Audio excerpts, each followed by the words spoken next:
কথা ছিল সেটা প্রথমে আমরা কি করব, কিভাবে আমরা খাওয়ার আগে ভালোভাবে হাত পরিষ্কার করব সেটা আমরা আজকে দেখব। ঠিক আছে, প্র্যাকটিক্যালি দেখব। ঠিক আছে, কে দেখাবে আমাদেরকে? তাবাসসুম। কে দেখাবে? তাবাসসুম আজকে আমাদেরকে কি হাত ধুয়ে দেখাবে, কিভাবে হাত ভালোভাবে পরিষ্কার করে ধুয়ে তারপর খেতে হয়। ঠিক আছে, তাহলে তাবাসসুম চলো হাত ধুয়ে দেখাবা। ঠিক আছে, মিমকে আর কাকে, তাকিয়াকে দেখাবা কিভাবে কি খাওয়ার আগে ভালোভাবে হাত ধুয়ে নিতে হয়। দেখাও।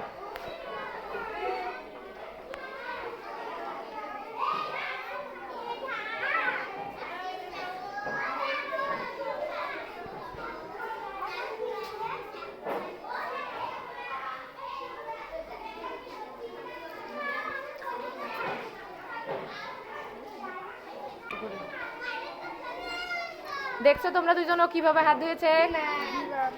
ধুতে পারবা তুমি? মিম ধো দেখি সুন্দর করে।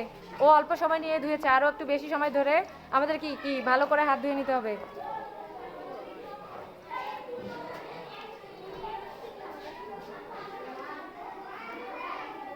তাহলে এবারে আমরা কি দেখব? আমরা কি জানি মিমের কি জ্বর, কি হয়েছে?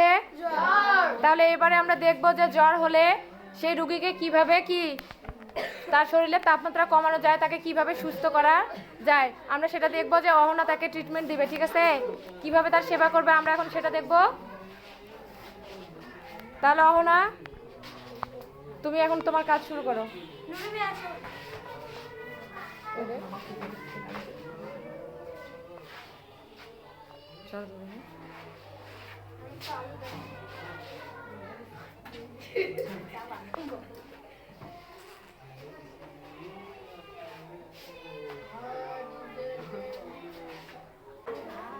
তাহলে দেখতেছো সবাই কি করতেছে? জ্বর হলে আমরা কি করব? রোগীর কি জলপট্টি দিব। কিভাবে দিব?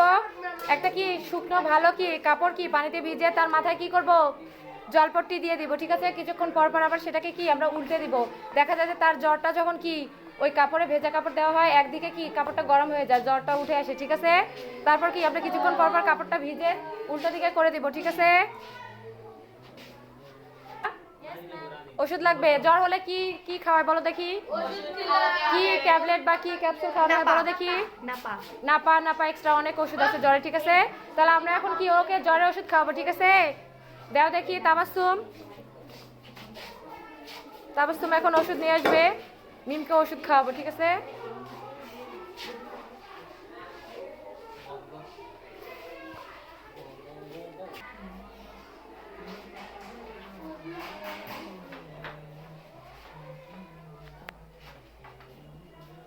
কি করতে হয়? এই একজন কি পেটে ব্যথা রোগী বা ডায়রিয়ায় আক্রান্ত রোগীকে কি করব? যতবার বাথরুমে যাবে ফেরার পর তাকে কি একটু করে কি খাওয়াইতে হবে?